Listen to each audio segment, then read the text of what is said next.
I'm back again for another episode of Defense Wins Fantasy. This is Seth Berger, part of the Fantasy Holics Podcast Network.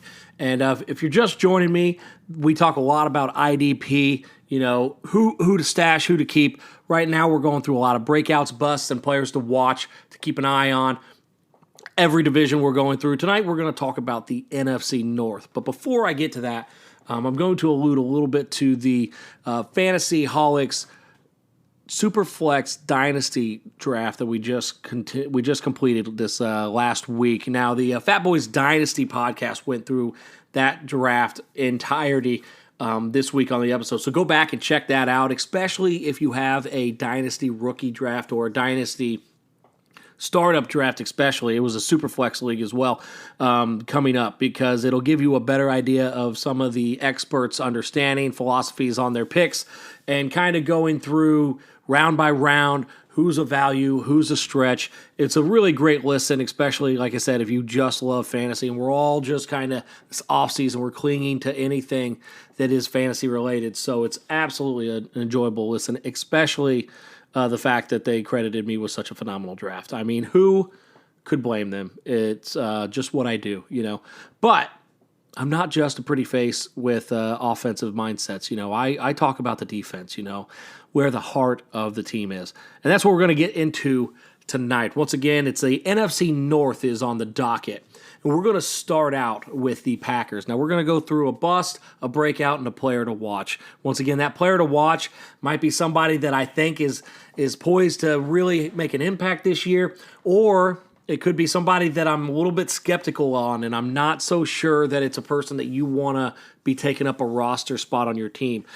Things change, new regimes come in, players had a, once-in-a-lifetime year.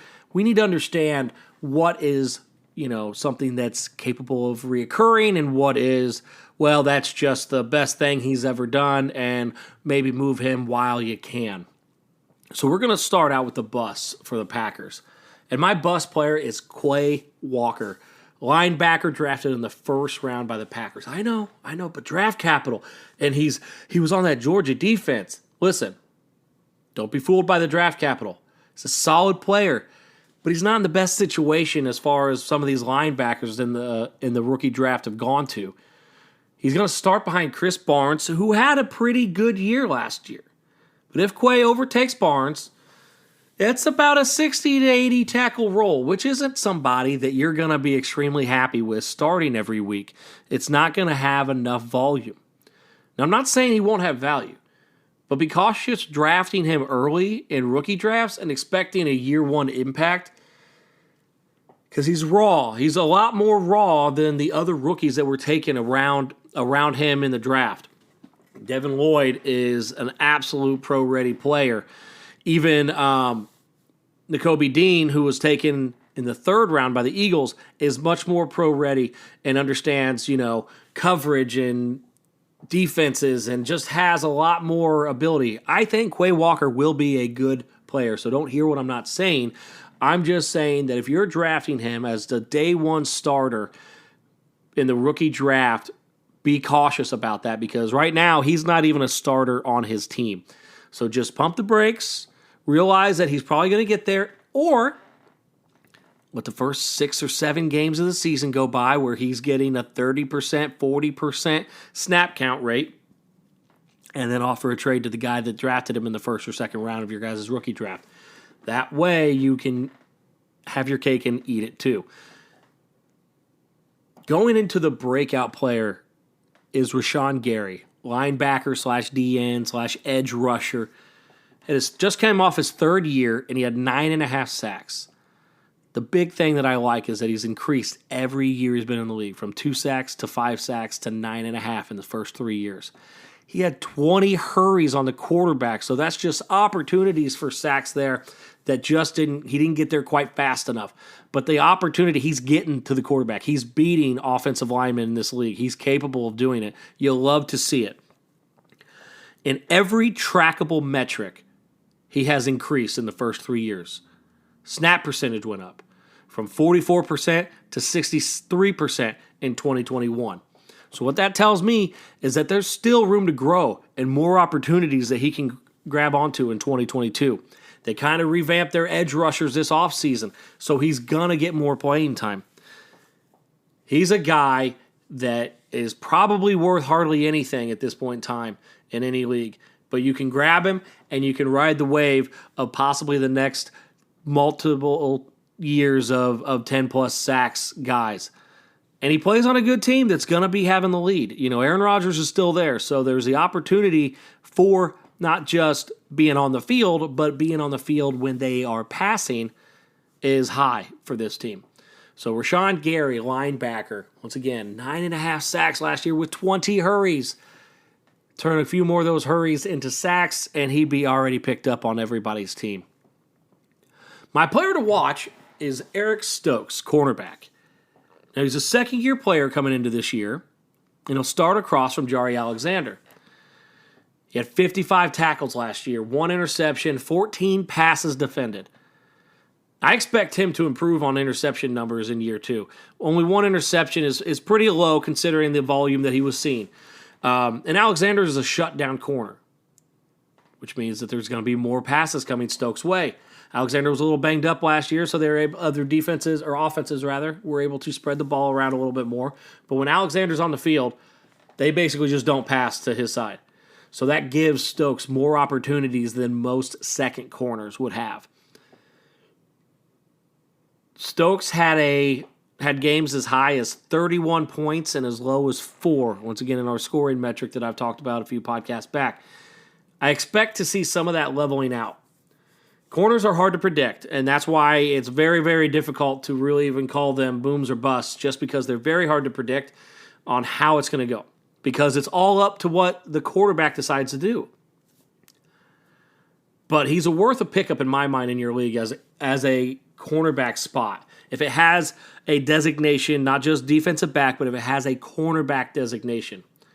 If not, I'd stick with safeties at the DB section over this guy, just because they're going to be a little bit more stable on the tackles. You could probably see double the tackles that he had last year, which he had 55. Safeties are going to be closer to 100 if you get some good ones.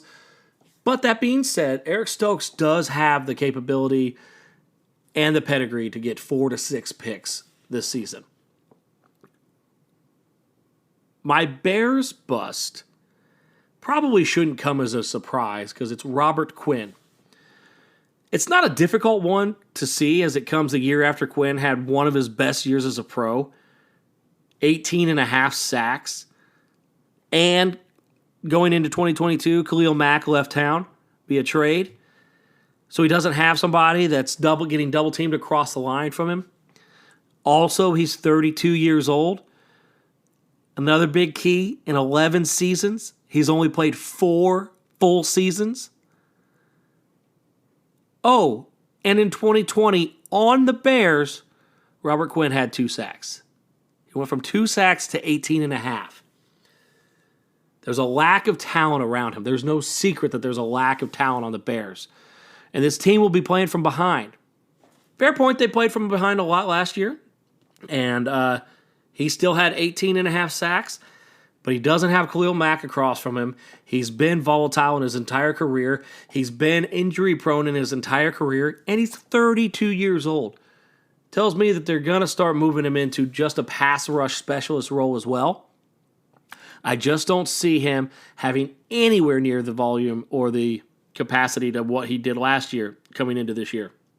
If you have him, if you could trade him, great. But with that 32-year age issue, it's going to be tough to get anything worth its weight for what Robert Quinn gave you last year. But I don't think he's making it over 7 sacks this year anyway. So just understand that that's what you're trading out, and maybe get a guy that I'm going to talk about later as a trade from one of these other teams or the same team. Now, my breakout player is Jaquan Brisker, safety.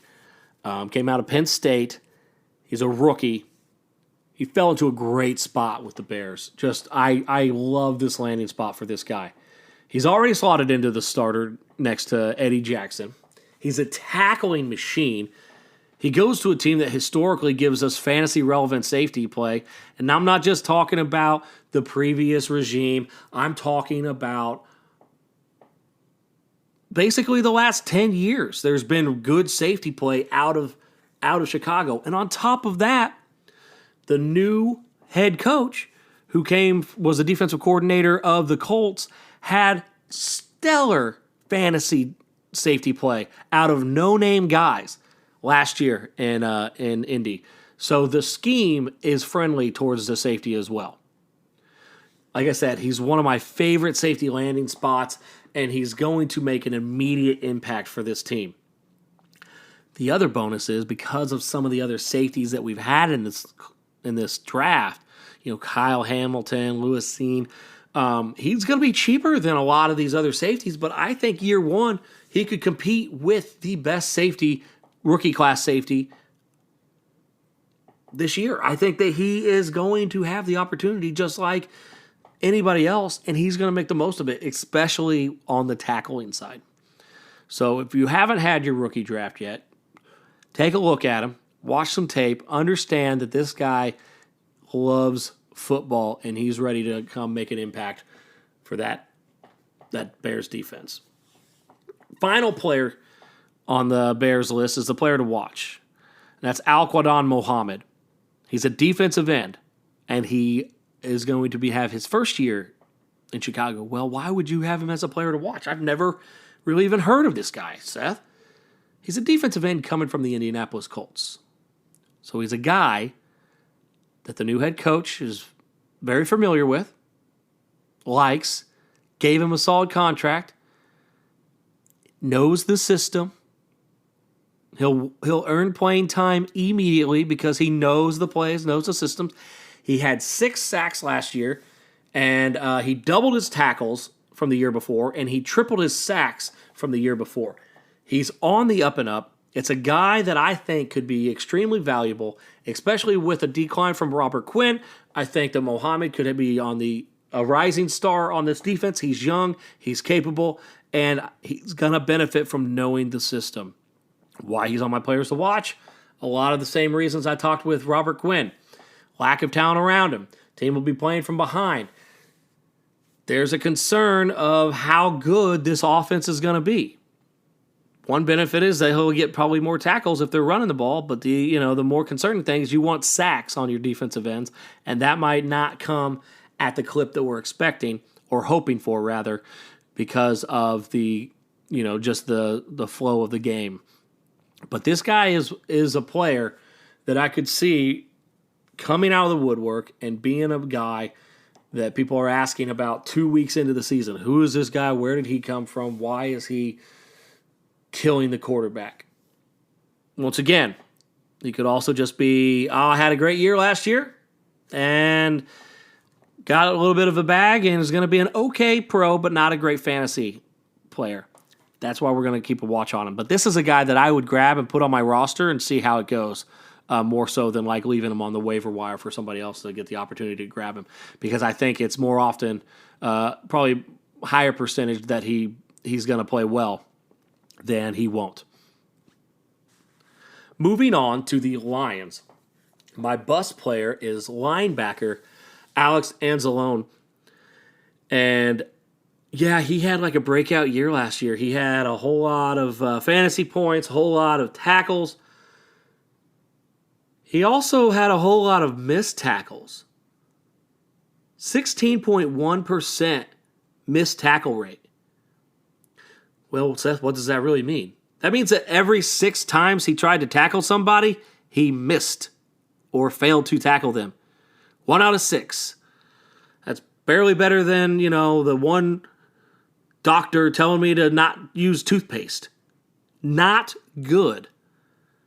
In a boom season due to being the only guy on the team last year, his missed tackle rate was so bad that either of the 6th-round linebackers that the Lions took in this year's draft, in my opinion, could easily come in and replace him if this continues.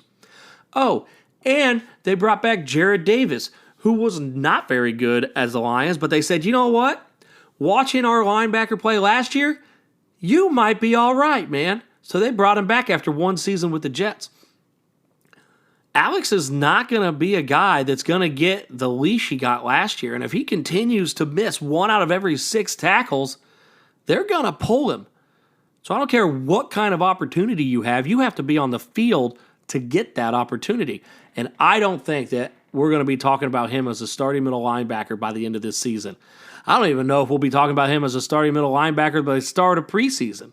There's still some solid players out there that might end up taking over the role before he even gets an opportunity. They brought him back on a 1-year contract, albeit not a lot of money, so there's really no reason that they have to start him. They're just not going to accept that. They're trying to turn this organization around. You can't do it with guys that can't tackle can't tackle the running back, can't tackle the tight ends, can't tackle the wide receivers coming across the middle. You have to tackle. That is your job as a linebacker. Once again, like I said, the opportunity is there. So if he does get the bench, I would look to who they're bringing in. Now, the breakout player that I have for the Lions is Tracy Walker, a safety. Yeah, I could sit here and talk about Aiden Hutchinson again, because I think he's going to be very solid, good player for them. But I want to give you more names to grab. Everybody's talking about the top picks in the draft. But let's talk about Tracy Walker. He just signed a new 3-year deal. 2 of the last 3 years, he's had over 100 tackles. Probably because Alex Anzalone can't tackle, so that, they run past him. But the back half of last year, he only had 1 game under 10 points. The defense will be on the field a lot. Still, they're getting better, but they're still going to be on the field a lot. And this regime has put faith in him with a long-term contract. They believe in him. They expect him to be a solid contributor to this team. And this was a team I expected to go out and draft a rookie early safety. They didn't do it. So they like what they have. They gave him money. All signs, all roads lead to Tracy Walker having a breakout season with this defense. Now, my player to watch is Charles Harris, defensive end / linebacker, edge rusher, essentially. Harris had a breakout year last year with 7.5 sacks. He's a former Miami Dolphin bust pick. He's made a name for himself in Detroit. He was a first-round draft pick, so he has the athletic profile. He had 65 tackles, 19 hurries, and signed a 2-year extension on the offseason. He should also see more opportunities than he did last year because the defensive scheme is changing from a 3-4 to a 4-3, which is going to allow him to play the D-end role and be on the field for all downs instead of just passing downs. So Charles Harris is a guy that he's kind of on the fence on, do you put him on your roster, right? If you're not strong in D-end in your team, defensive line, or if your defensive line is a little bit older, I might throw a little chance just to see how the first few games go.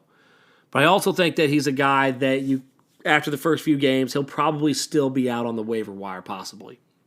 It depends on how big your bench is, depends on, all those factors. But it's safe to say that it could go either way for him. He had more sacks last year than he has had in his entire career, which I believe he's going into his 6th year now. And he had 5 sacks total, and then he had 7.5 last year. So what's that mean? Will he continue to move on the up and up? He's in a new regime. He's with a new team, new scheme. It could be that he's just now being used properly, or it could be that he had that breakout year because he knew that if he didn't do something, he would be out of the NFL. Time will tell. So now we'll move on to the Vikings. And my bust pick is Eric Kendricks, linebacker. He has been a stud linebacker the last 7 years. I know that because I traded him, I think, about 7 years ago for a defensive end that was on the Lions. So I should have known better than that at that point in time. But, you live, you learn. Now, Eric Kendricks is turning 30 years old. I'm not as concerned about that as I am that the Vikings decided to bring in Jordan Hicks. Kendricks will still be a solid linebacker, so I'm not saying that he's just going to completely fall off or lose his job or any of that thing. But when you bring in another 100-tackle linebacker guy, it's going to hurt his value. It's a new regime, so it's a new defensive head coach, which means it's a new defensive scheme that Kendricks is going to have to learn. I think he's a very versatile linebacker. I think he has the capability to pick up schemes. But the other concern I have for him is that he hasn't played a full season since 2017. Yeah, when he's on the field, he's great, but he's not always on the field. And when they bring in a guy like Jordan Hicks, maybe they're getting kind of tired of him not being on the field. Maybe they just need some more depth. Maybe it's a money thing. I don't know, but it was a very interesting move, I thought, when they brought in Jordan Hicks to play either alongside him or to back him up. Because Jordan Hicks was phenomenal with the Cardinals the last 3 years. So time will tell, but I don't think that you're going to be getting the fantasy production out of Eric Kendricks that you have seen in the past. So it might be a good time to try to move him just because nobody knows anything better. And if they're just stat looking, they're going to look at the last 5 years and be like, wow, this guy's really, really good. Not knowing that he might have just cut he might only get 2/3 of the tackles now with Jordan Hicks taking that 1/3 from him. Now, my breakout player is Danielle Hunter, defensive end. It's kind of a re-breakout. We've had these before, but he's coming off basically a 2-year hiatus of sorts. Hunter looks to be, primed to get back to his old ways. He had 14 sacks in back-to-back years, but those years were 2018, 2019, 2019. 2020, he missed the whole year, sat out for COVID. And then 21, he was on pace for another 14, 15 sack season before he had a pectoral injury. Now, he's still solid age window, has some good players around him, although he will not be having Everson Griffin, I don't think, playing across from him. So that is something he's always had. So it's kind of going to be interesting to see. And once again, it's a new defensive scheme. It's a new regime. Everybody is going to be a little bit different. But there was a lot of talk about them trading Hunter on the offseason, and that never came to fruition. There was a lot of talk of them trading Kirk Cousins. That never came to fruition because they're good players and they need them if they want to try to make a title run. Will they win a title? Probably not. But they're making the effort, and he is going to be a key component of that. Now, my player to watch is DJ Wonnum. I think that's how you say it, Wonnum. Wonnum, if you're going to go ahead and add him to your team. He's a defensive end. Once again, with Everson Griffin probably not coming back this year, would be my guess. He is going to be the guy across from Hunter. And he had his best year last year. 8 sacks during the regular season. But diving deeper into that, this is why he's, instead of like a breakout, he's more of a player to watch. He had 5 of those 8 sacks between 2 games. 3 in one, 2 in the other. Both of those games were against the Chicago Bears. And he only scored over 10 points once all season without a sack. He scored under 5 points 8 times last year. Good benefit. Most of those under 5-point games were at the beginning of the year. So he's trending in the right way. He's getting more playing time at the end of the year. The key here is we need to monitor the rotation, make sure that he is the starting defensive end next to or across from Hunter. And he might be a trade candidate. If he's still just out there, pick him up week 4, pick him up, put him on your bench, let him play the Bears in week 5, see what happens. Maybe you got a guy you can trade. Oh, and What about that second game against the Bears? Well, that's in Week 18, so there's no gain there. So, pick him up. Week 4, hang on to him. Week 5 rolls around, gets a couple sacks, maybe 3 sacks. Use him as a little add-on key to a trade that you're making. Or, just try to trade him straight up to somebody. Or keep him if he is showing points and stability before Week 5. But this is a guy that I'd pick up if you have the room now. If not, wait, like I said, until Week 4. And then just go ahead and just see what happens. What's the worst that's going to happen? You had a guy on your team for a week that isn't going to be any value. You've done that 1,000 times before. But looking at the data, looking at where his boom games have been, and knowing that the Bears still suck, it's a good benefit there. Just take the opportunity, take the chance, and see what it will gain you. So that was the final player out of the NFC North division. We have one more NFC division, then we'll be moving on to the AFC. I might take a little break in between there. Want to still get a special guest on and do a mock draft IDP style. Once again, we're going to go with the scoring format that I had laid out a few podcasts back. If you haven't listened to that one, please do. If you have a startup league that you're doing that is IDP, please listen to it before you decide on point scoring. Because if you're going to make a tackle worth 1 point and you're going to make a sack worth 2 points and you're not going to even consider trying to make what the defensive side does comparable to the offensive side, then just leave the IDP guys out of it. Getting 8 to 10 points and that's a good week by a defensive player, that's not fun. Make it so that they're very comparable, and it makes trades better. I'll be on that soapbox probably every time that I get off on a tangent.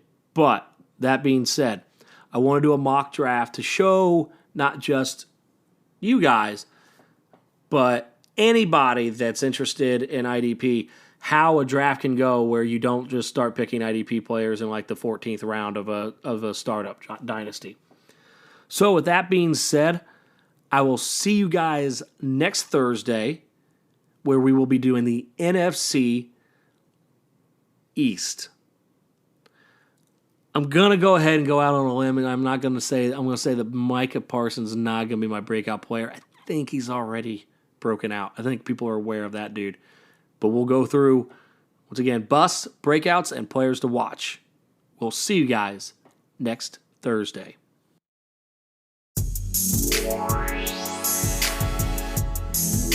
This podcast has been presented by the Fantasyholics Podcast Network.